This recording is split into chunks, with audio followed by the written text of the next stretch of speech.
Good morning बच्चों। कक्षा 12 के सभी छात्र छात्राएं ध्यान दें। मैं आपकी विषय अध्यापिका श्रीमती मंजू गुप्ता आपको आपकी हिंदी पुस्तक के काव्यखंड का दूसरा पाठ के कई अनुताप पढ़ा रही थी, जिसके रचयिता मैथिली शरण गुप्त जी हैं, जो उनके द्वारा रचित साकेत महाकाव्य से अवतरित है। मैं आपको पढ़ा रही थी कि केकई कहती है कि दुष्ट मंथरा मेरा क्या कर सकती है, मेरे ही मन पर मुझे विश्वास नहीं रहा। आगे केकई कहती है, जल पंजर गत अब अरे अधीर अभागे, वे ज्वलित भाव थे स्वयं तुझी में जागे। पर था क्या केवल ज्वलित भाव ही मन में?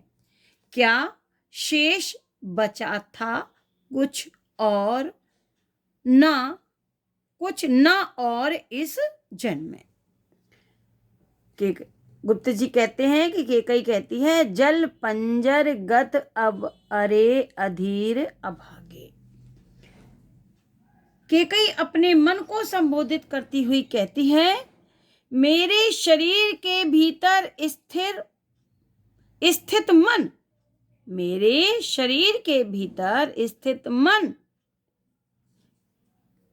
ये आग लगाने वाले, ये ज्वलित भाव, ये घृणा फैलाने वाले भाव तेरे ही अंदर जागे थे। जल पंजर गत अब अरे अधीर अभागे, वे ज्वलित भाव, वे आग लगाने वाले, वे घृणा उत्पन्न करने वाले भाव तेरे स्वयं तुझी में जागे, तेरे ही अंदर जागे थे। आगे केकई कहती है, इसीलिए इस शरीर की अंदर जलने वाली आग अब तुझे जला रही है। क्योंकि अपने मन से प्रश्न करती है कि मेरे अभागे मन, अरे अभागे मन, ये जलित घृणा के भाव तेरे ही अंदर जागे थे, इसीलिए इस शरीर के भीतर रहने जलने वाली अग्नि अब तुझे ही जला रही है, अब तू ही इसमें जल। आगे प्रश्न कहती है, पर था क्या केवल ज्वलित भाव ही मन में? क्या शेष बचा था कुछ और ना इस जन्म में? आगे केकई कहती है कि फिर केकई बाद में प्रश्न करती हुई कहती है कि क्या इस क्षण मेरे मन में ईर्ष्या के भाव ही भरा हुआ था? क्या उस क्षण मेरे मन में ईर्ष्या का भाव ही भरा हुआ था? क्या मेरे हृदय में अन्य कोई भाव विद्यमान नहीं था? क्या शेष बचा था और न इस जन्म में? इसके अतिरिक्त क्या मेरे अंदर और कोई भावना विद्यमान नहीं थी? कुछ मूल्य नहीं वात्सल्य मात्र क्या तेरा, पर आज अन्य सा हुआ वश भी मेरा। केकई कहती है, पुत्र के प्रति मेरे मन में जो वात्सल्य का भाव था, क्या उसकी कोई कीमत नहीं है? क्या उसका कोई मूल्य नहीं है? केकई कहती है, कुछ मूल्य नहीं वात्सल्य मात्र क्या तेरा। इसके तुरंत बाद केकई कहती है कि मेरे हृदय में पुत्र के प्रति मेरे मन में वात्सल्य का भाव था, क्या उसका कोई कीमत नहीं है? उसका कोई मूल्य नहीं है। पर आज अन्य सा वश हुआ है मेरा। परंतु दुर्भाग्य की बात यह है कि मेरा ही पुत्र मेरे लिए पराया सा हो गया है। केकई कहती है कि क्या मेरे अंदर जो ममता का भाव था, उसकी कोई कीमत नहीं है, किंतु दुर्भाग्य से मेरा पुत्र ही आज मेरे लिए पराया सा हो गया है। पर आज अन्य सा हुआ वश भी मेरा।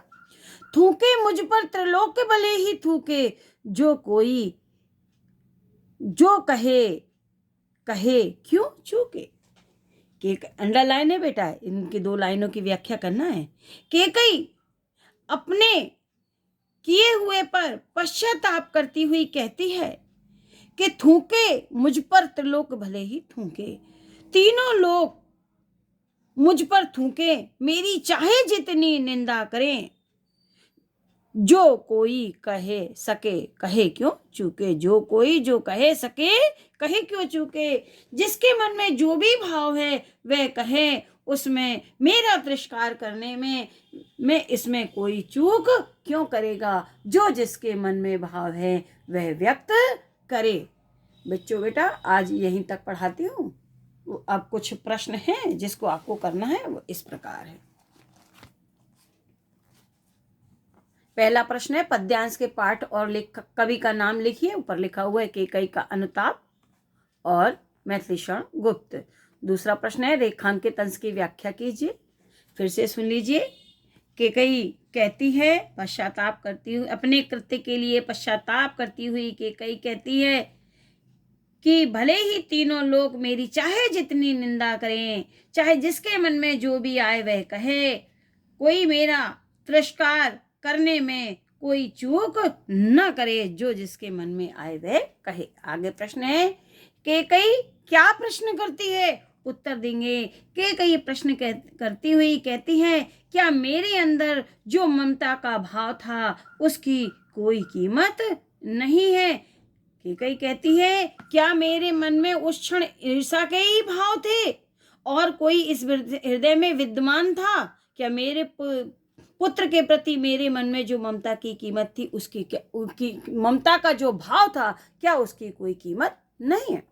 आगे देखिए, केकई अपने कृत्य पर पश्चाताप करती हुई क्या कहती है? उत्तर लिखेंगे। केकई अपने कृत्य पर पश्चाताप करती हुई कहती है कि भले ही तीनों लोग मेरी चाहे जितनी निंदा करें, जिसके मन में जो आए वह कहे, मेरे तिरस्कार करने में कोई भी चूक ना करे। बच्चों आज यहीं तक पढ़ा रहे हैं, इसके आगे कल पढ़ाएंगे। आप प्रश्नों के उत्तर करते जाइए, ठीक है? आगे कल पढ़ाएंगे। Thank you.